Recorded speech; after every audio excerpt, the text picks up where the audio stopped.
the RSF also still blocking any humanitarian aid from accessing the city.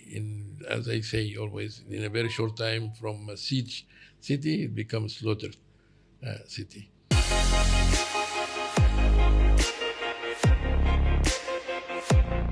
Assalamu alaikum wa rahmatullahi wa barakatuh, and very good evening. Today we are having a podcast, IAIS Malaysia, and our guest of today, special guest today is His Excellency, the Ambassador of Sudan in Malaysia, Mr. Hassan Abdel Salam Omer, and as we all know, the situation in Sudan today is really very dire.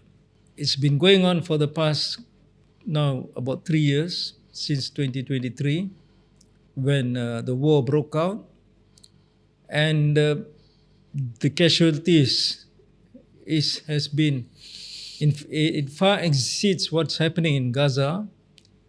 But of course, both are tragedies in the Muslim world. But however, what's happening in Sudan is not given so much attention. IAS had an event last year to discuss this same topic about the forgotten war. A lot of discussions about how to, or rather understanding the scale of destruction and what's happening actually in terms of geopolitical strategies and so on.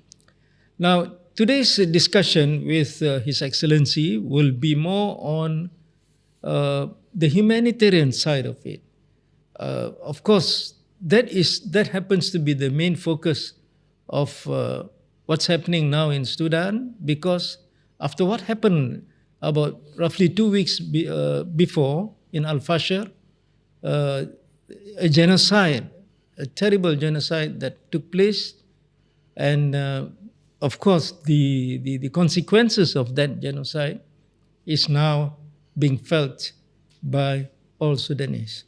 Excellency, thank you for coming to IAS and participating in our podcast.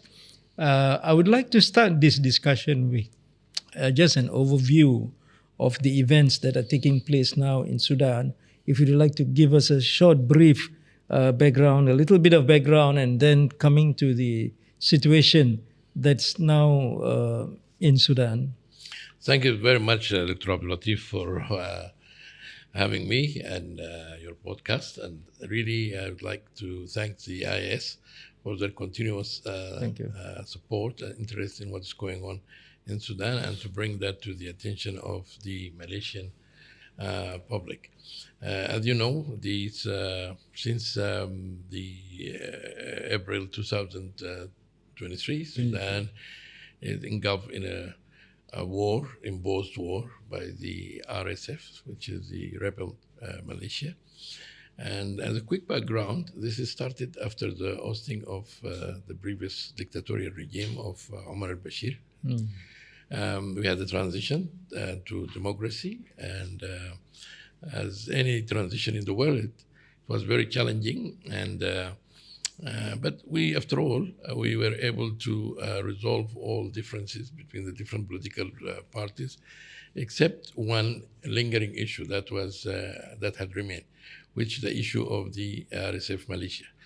This militia has been created by the previous regime to help the putting down the insurgents in Darfur region. And at that time, it was the infamous Janjaweed, and they are the genesis of this militia. So after the ousting of al-Bashir and the popular uprising in Sudan, it became the issue of how to integrate this militia into the national army, because you cannot have a democratic system while there is two army. One is the tribal militia and the other is the regular army. So when it comes to the issue of discussing the security and military reform, which means at that time is the integration of the militia, how to integrate this militia in the national army, they refused.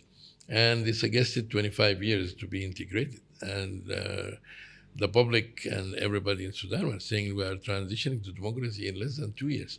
How come we're going to have this heavy package for another 25 years? And this is exactly what triggered the current war in Sudan. They decided to take over the power in the country by coup, and this coup failed, but it has very daring consequences because for quite time they were able to spread their forces all over Omdurman and Khartoum city, the capitals, and but Alhamdulillah, this has been reversed. Now all Sudan, except the Darfur regions and some pocket in Kordofan, is still there is some remnants and existence of the RSF. But the world had witnessed and see what happened in Darfur. And this is just a small example. This has been going on for quite time. Wherever a place has been entered or a city has been entered by the RSF, as happening in Khartoum, in Madani, in Sinnar, in Sinja, there is always these atrocities. But what is different this time is the scale of these atrocities and the heinous crimes and violations, and the very idea that is they were very proud and boasting to the whole world their crimes by recording them. One of these darkest episodes was the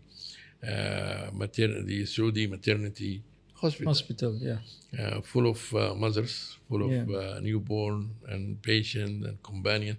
These guys have no mercy in their heart. They get inside the hospital and they start rampage, killing everybody, about 450. And the image is really graphics.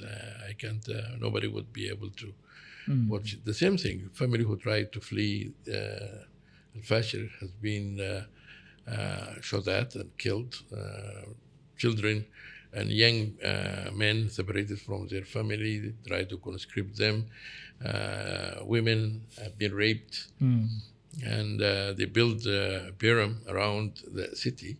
So whoever wants to escape will be killed and buried in a mass grave while they're laughing and boasting that is what is the number of kills that they have been achieved. So it is really appalling. And as a result of this, there is a huge, out of the 250,000, these are the inhabitants or the citizens of Al-Fashir. Only 60,000 maybe they were able to leave or flee Al-Fashir, and right now in the neighboring city and villages of Tawila around Al-Fashir in refugee camp, displacement camp. And some of them have been able to reach Dabba in northern Sudan provinces. And there is shortage in Al-Fashir, those who have been trapped, of essential services. There is no hospital per se. The main hospital has been destroyed. Water, sanitation,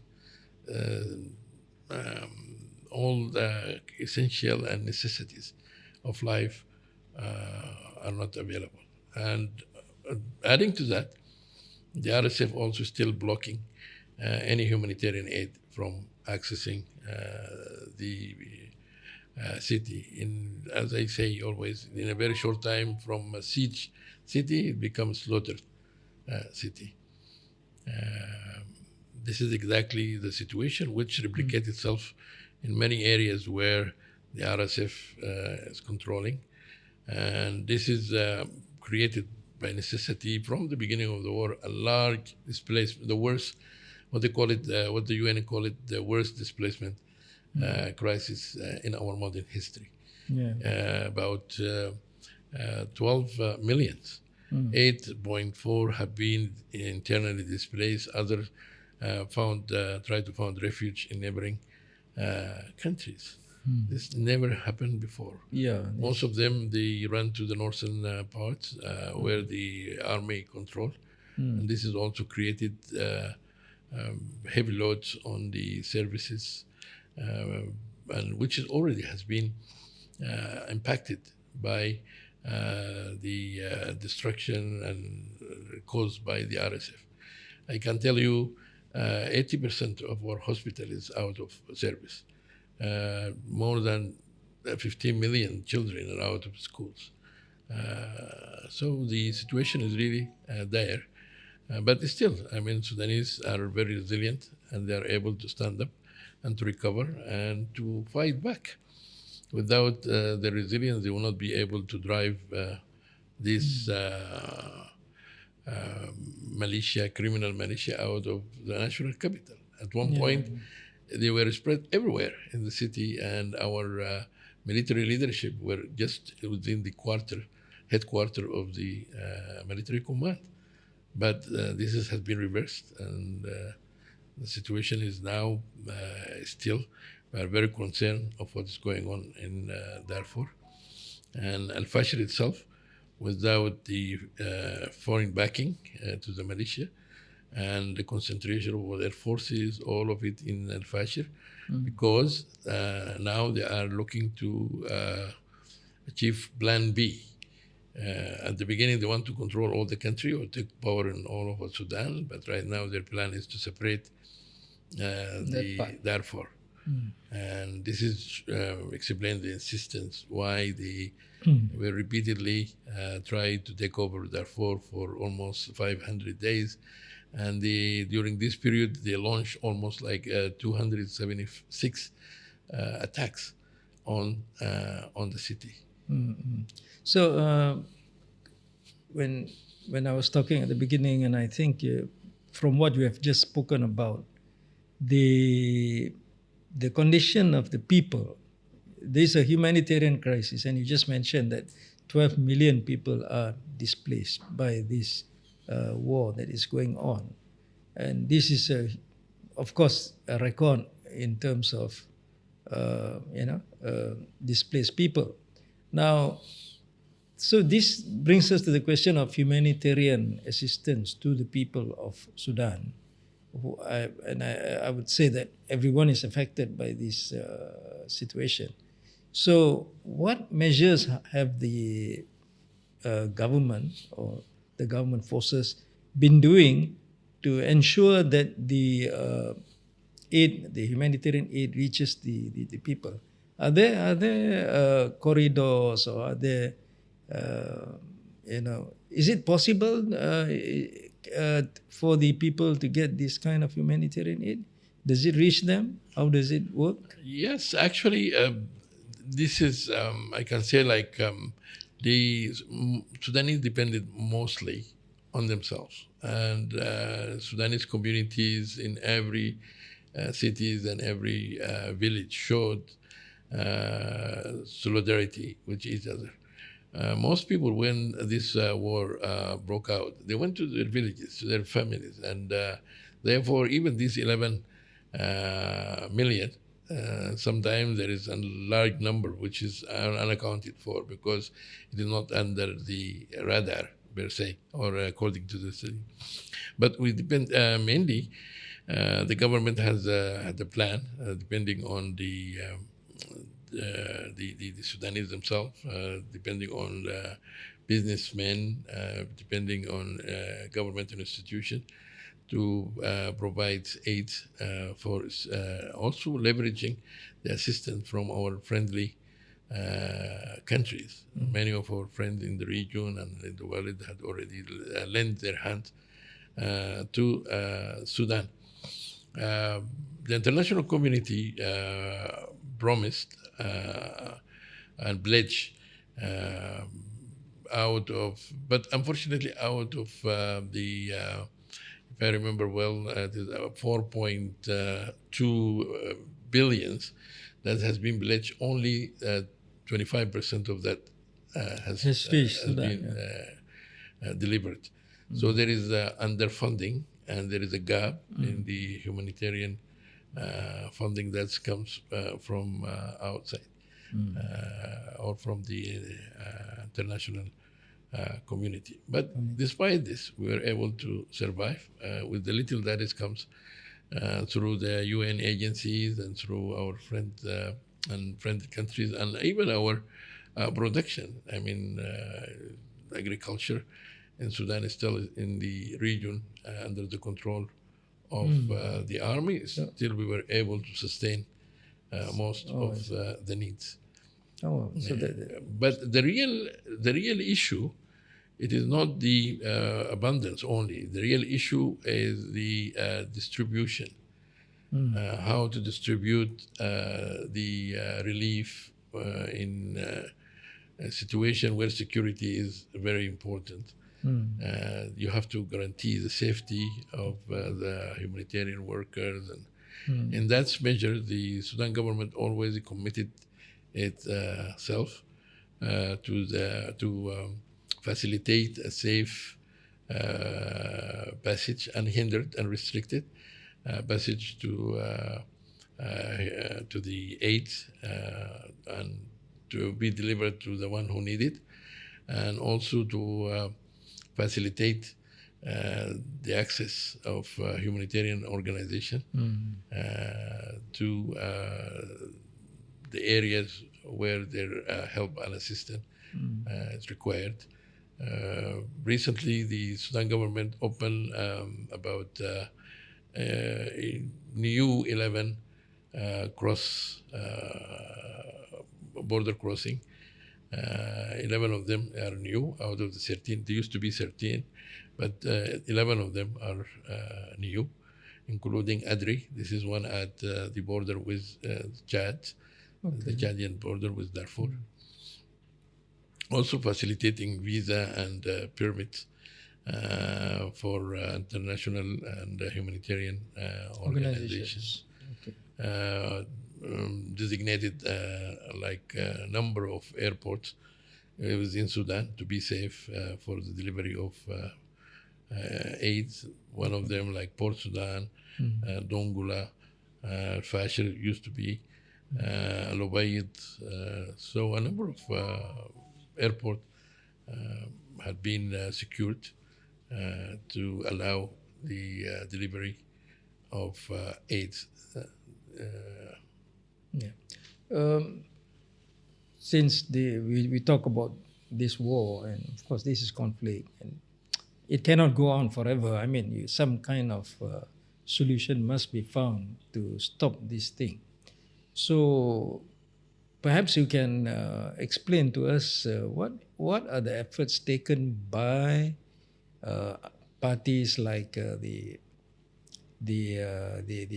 Quad, the African Union, OIC, and in fact the United Nations itself, to stop this conflict. Do you see that there are really meaningful, effective steps being taken to stop the conflict, or is it just half-hearted and off and on or something like that? And if there is such a move, especially now that are there moves to go towards a ceasefire or something like that? Because there was some reports saying that the RSF was ready to come into a ceasefire deal or something like that.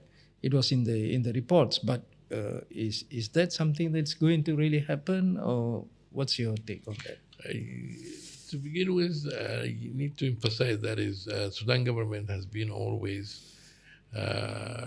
welcome any effort to reach or to end this ugly war, and therefore we remain committed to Jeddah Forum and Jeddah Declaration, which is sponsored by the Saudi and United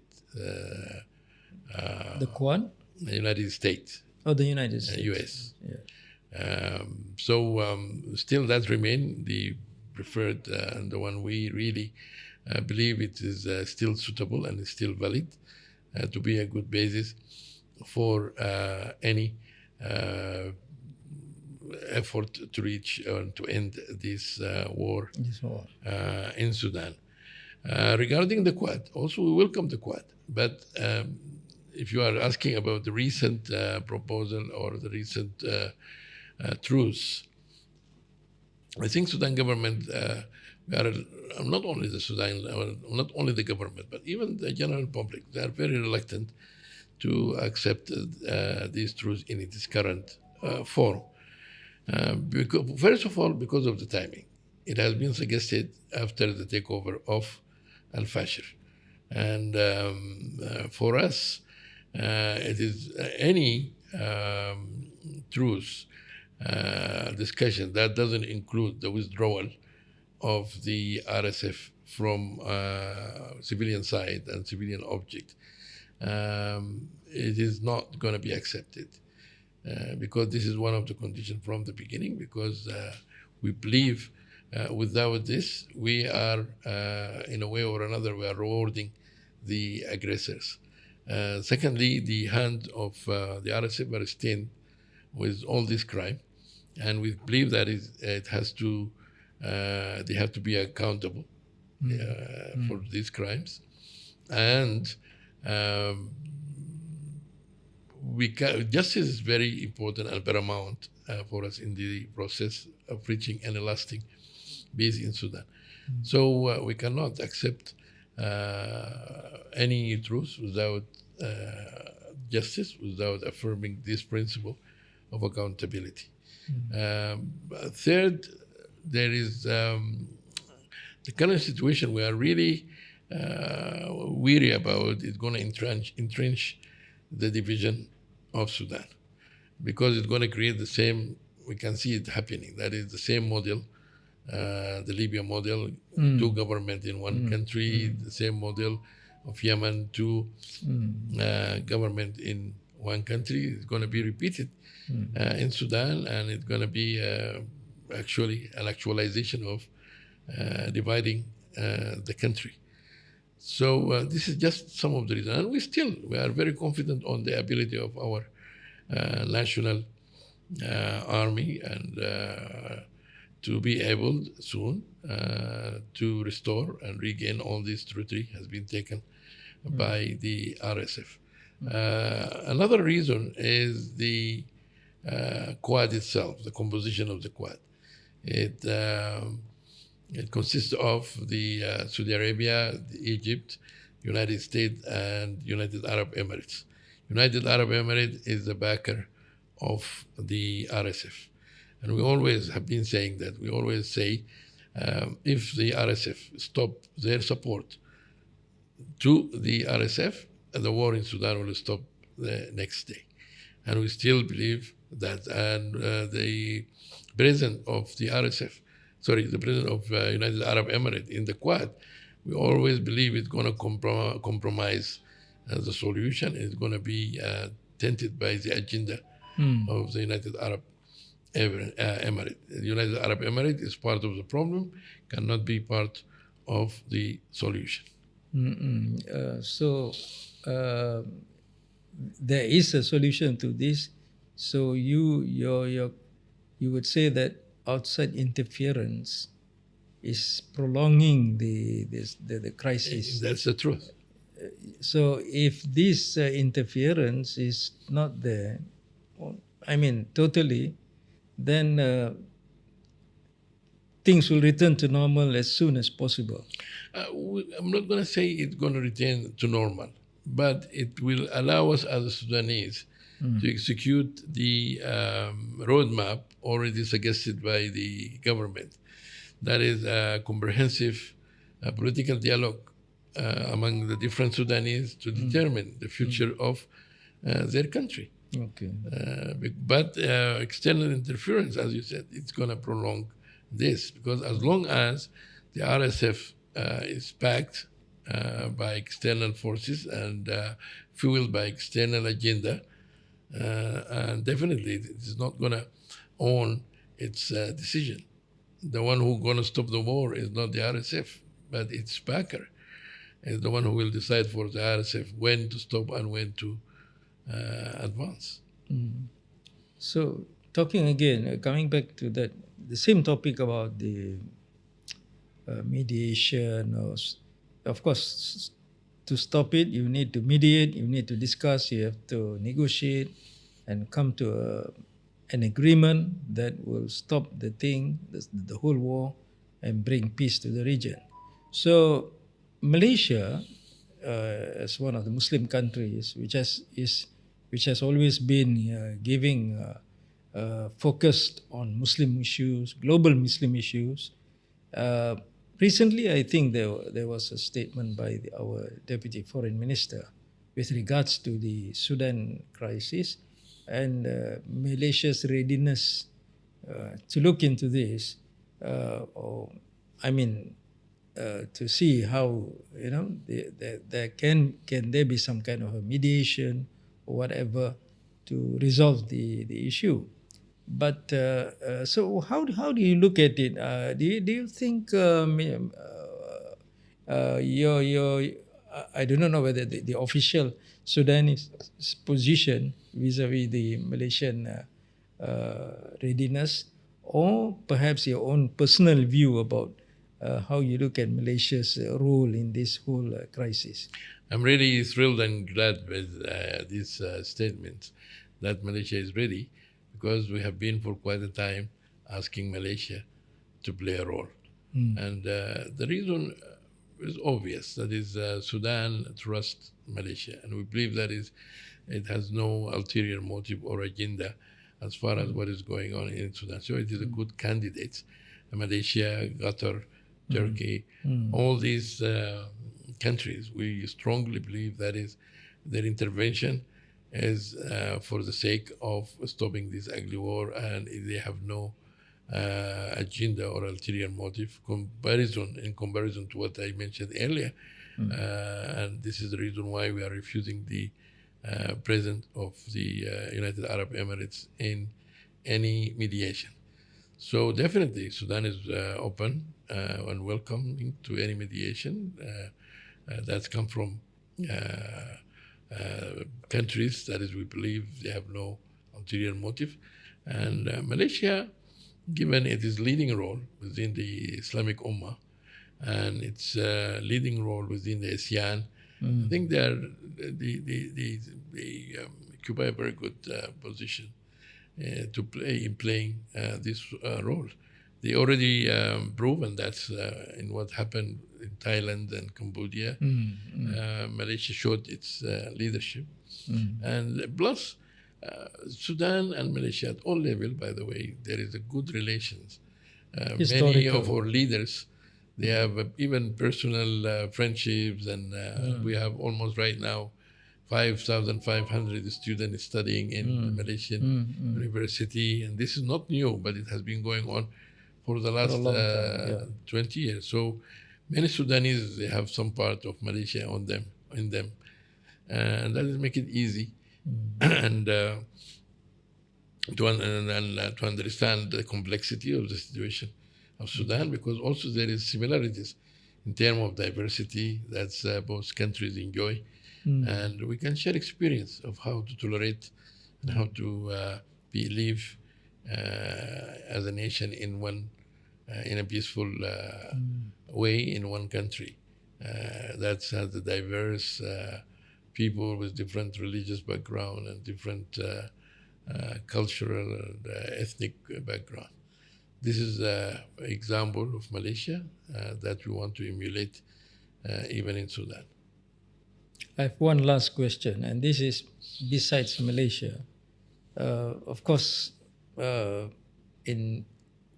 we look at the situation in the world now, in conflict zones, America seems under the current President Donald Trump wanting to resolve here and there. What about American role in Sudan? Is there like some kind of because Sudan seems to be looking at the east, that is towards Malaysia and so on and so forth. But what about the west? Is it something which you still welcome, or there are some problems or whatever?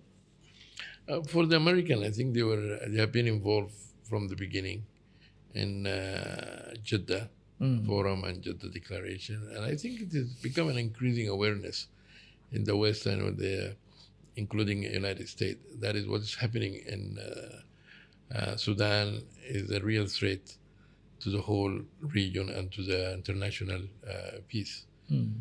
So become very clear in that sense, and they are right now trying to reach their interest, agenda, and I think in a different ways, because this way is a very ugly way and it is very costly. And regarding the scrambling to Africa or in Africa in general, or their interest in Sudan and competition with the East and things like that, we in Sudan, we are open to all nations, and we want to keep balanced relations that serve our national interest.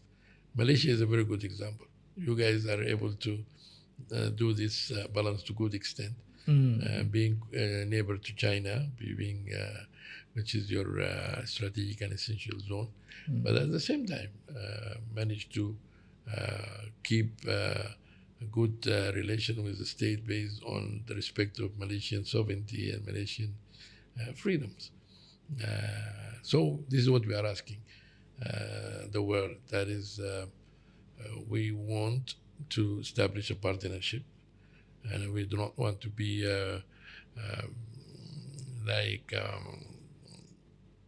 we don't want interference. That's partnership and not paternities. We want participation, but not external influence. Influence and interference. So that's what we are looking for, and I think we are capable of achieving this, inshallah. Okay, thank you very much, Excellency, for your valuable time with us, and we had a very good discussion on the situation. Though, of course, there are so many other aspects to touch on, and this crisis is a huge crisis, Yes. and I mean it's been for so long, and the toll, the human toll, is so high. Yeah. So it needs to be resolved, and we just hope and we pray that something will come out of, if there are moves from the countries of the world, especially not just the big powers, but also the middle powers like Malaysia, to come in and do something, and perhaps we'll find a solution to the crisis that is going on.